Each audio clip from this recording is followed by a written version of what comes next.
I have kept every single rejection letter that I have ever gotten before. And the reason why I did this was because I literally thought that I might get the Guinness World Book of Record for the most rejections ever. I had that many. I had so many that I even started this rejection letter recovery program, and I shared it with other authors because I took it really hard, and I knew other people did too when they get rejection letters.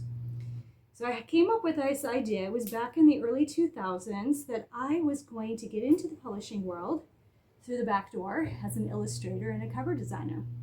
And so I submitted my portfolio to publishers, and I started working with them, doing artwork. And I thought, you know what, once they see how cool I am, they're going to want to publish my book. However, I learned something when I started working with publishers about why they actually reject. Okay, I need another cat now.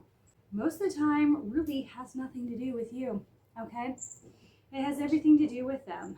When they invest in your book, they have editing costs, they have formatting, they have cover designs, they have the ISBN they've got to invest in, they have printing, they have shipping, and those are just the costs related to your book. This isn't about running the business and the overhead. Okay, that's just your book. They're going to break even. Let's say your book, let's say paperback, let's go high here. If you're lucky, the publisher might get $5 to $8 per book.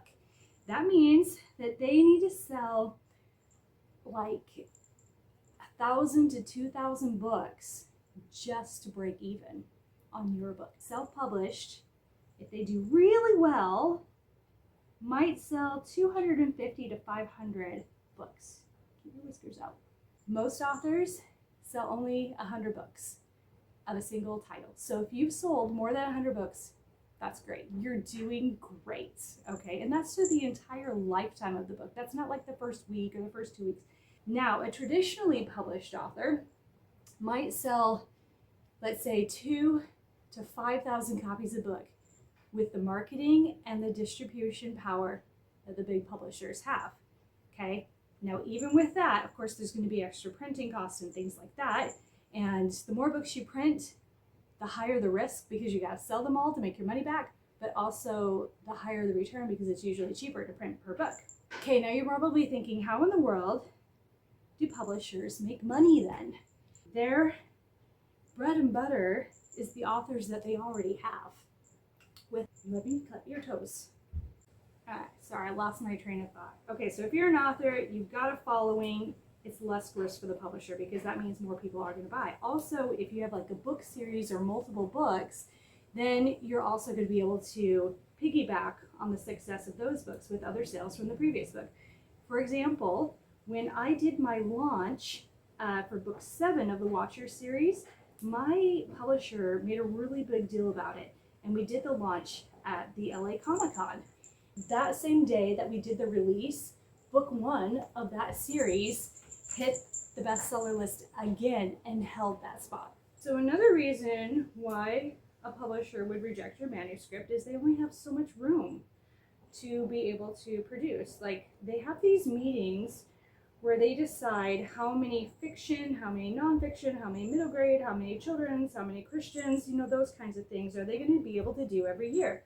They might not be working on your genre that year, even if they published it in the past, because maybe last year that genre didn't do well. That wasn't the thing.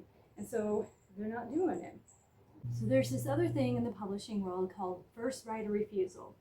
And it's where an already established author with the publisher has a contract that says that if they ever write another book, that publisher gets first right of refusal.